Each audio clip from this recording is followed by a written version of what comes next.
Magandang araw mga kababayan, narito na ang pinakabagong ulat sa lagay ng panahon ngayong araw, October 26, 2025 Sunday. Merong bagong low pressure na lumitaw sa may timog silangan ng Mindanao. Alamin natin kung magiging bagyo ba ito sa mga susunod na araw. At meron pang isang parating na mabubuo sa may labas ng eastern portion ng Philippine Area of Responsibility. Mas mataas ang potensyal nitong maging isang bagyo na posibleng dumaan sa Luzon. Para naman lagi kang updated sa lagay ng panahon, i-click mo lang ang subscribe button. Ngayong araw, isang low pressure area ang patuloy na minomonitor habang ito ay nakaposisyon sa layong 210 kilometers sa silangan ng General Santos City. Ayon sa opisyal na ulat, ito ay bahagi ng umiiral na Intertropical Convergence Zone o ITCZ na kasalukuyang nakakaapekto sa Palawan, Visayas at Mindanao. Bukod dito, patuloy ding nakakaapekto ang shear line sa extreme northern Luzon na siyang dahilan ng mga pag-ulan sa hilagang bahagi ng bansa. Para sa forecast weather conditions, ngayong araw inaasahan ang maulap na kalangitan na may kasamang mga kalat-kalat na pag-ulan at thunderstorm sa Caraga, Davao Region, Northern Mindanao, Eastern Visayas, Albay, Masbate at Sorsogon. Ang mga pag-ulang ito ay dulot ng low pressure area at posibleng magdulot ng flash flood o landslide lalo na sa mga mababang lugar at bulubunduking bahagi ng mga nabanggit na rehiyon. Sa natitirang bahagi ng Mindanao, Visayas at Palawan, maulap din ang kalangitan at inaasahan ang mga pag-ulan at thunderstorm dahil sa epekto ng ITCZ. Posible rin ang malalakas na pag-ulan sa ilang bahagi kaya pinapayuhan ng mga residente na maging alerto sa mga biglaang pagbaha.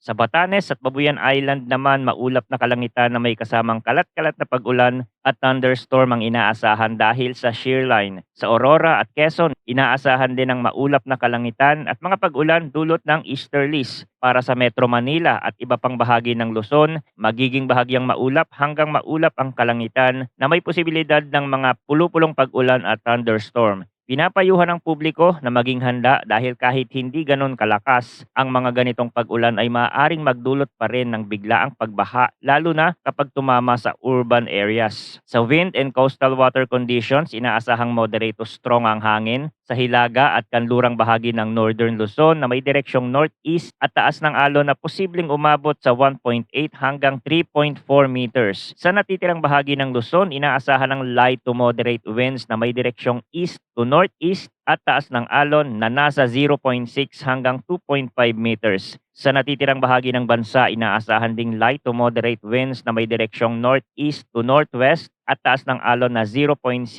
hanggang 2.5 meters. Pinapayuhan ng mga mangingisda at maliliit na bangka na mag-ingat lalo na sa mga lugar na may mas mataas na alon. Dahil sa epekto ng low pressure system, naglabas ang pag-asa ng heavy rainfall outlook. Posibleng umabot sa 50 hanggang 100 millimeters ang dami ng pag-ulan ngayong araw sa Surigao del Norte, Surigao del Sur, Dinagat Island, Southern Leyte, Agusan del Norte, Misamis Oriental at Camiguin. Bukas naman, October 27, inaasahan ang mga pag-ulan sa Palawan, Antique, Negros Occidental, Negros Oriental, Misamis Occidental, Siquijor at Zamboanga del Norte. Paalala ng pag-asa, mas malakas pa ang epekto ng ulan sa mga bulubunduking lugar kaya mas mataas din ang posibilidad ng flash flood at landslide. Kung titingnan naman natin ang mga international weather models, ipinapakita ng mga ito na ang low pressure area sa timog silangan ng Mindanao ay dahan-dahang kikilos, pakanluran, hilagang kanluran.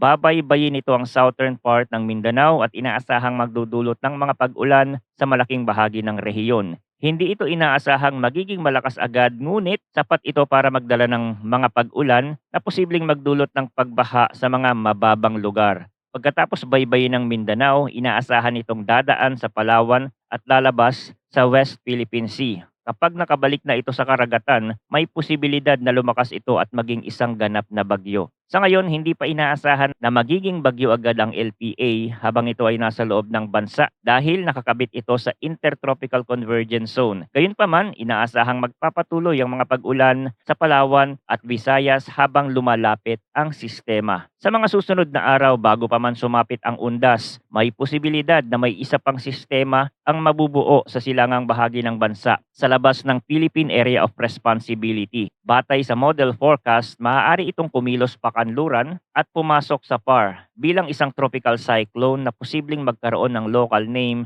na Tino. Habang patuloy itong lumalapit, lalakas din ang hanging amihan sa northern part ng bansa. Maaaring ito rin ang maging dahilan para hindi ito tuluyang umakyat at mas mataas ang chance na maglandfall sa kalupaan. Sa ipinapakitang simulation forecast, posible itong maglandfall sa mga lugar na madalas dinadaanan ng mga bagyo na nanggagaling sa silangan katulad ng Isabela, Cagayan, Aurora, Quezon at Bicol region. Batay sa long-range forecast, posibleng mangyari ito sa pagitan ng November 5 at November 6. Ngunit dahil ito ay long range pa lamang, maraming pwedeng magbago sa direksyon, lakas at bilis ng kilos ng bagyong ito. Kung pagkukumparahin ng mga modelo, magkaiba pa ang track forecast ng dalawa.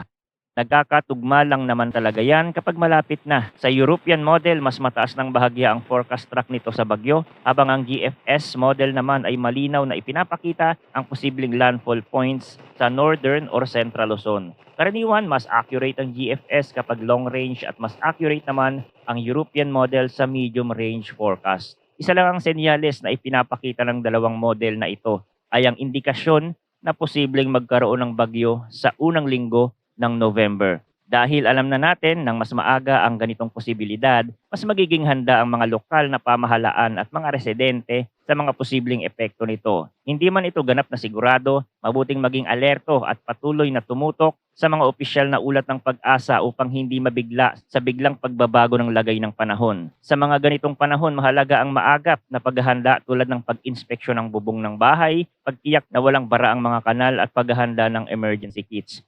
Uulitin natin ang mahalagang impormasyon. Ang low pressure area ay nasa layong 210 kilometers sa silangan ng General Santos City at konektado sa Intertropical Convergence Zone na nakakaapekto sa malaking bahagi ng Visayas, Mindanao at Palawan. Ang shear line naman ay patuloy na nakakaapekto sa extreme northern Luzon. Inaasahan ang 50 hanggang 100 millimeters ng ulan sa Surigao del Norte, Surigao del Sur, Dinagat Island, Southern Leyte, Agusan del Norte, Misamis Oriental at Camiguin ngayong araw, habang bukas ay Palawan, Antique, Negros Occidental, Negros Oriental, Misamis Occidental, Siquijor at Zamboanga del Norte ang makakaranas ng malalakas na pag-ulan. Sa mga susunod na araw, may posibilidad pang magkaroon ng isa pang bagyo sa silangang bahagi ng bansa na maaaring pumasok sa Philippine Area of Responsibility sa unang week ng November. Patuloy tayong tumutok sa mga weather updates araw-araw para hindi tayo masyak sa mga biglaang pagbabago ng lagay ng panahon. Sa ganitong paraan, mas mapoprotektahan natin ang ating pamilya at komunidad. Laging tandaan na ang maagap na paghahanda ang susi sa kaligtasan tuwing may banta ng masamang panahon.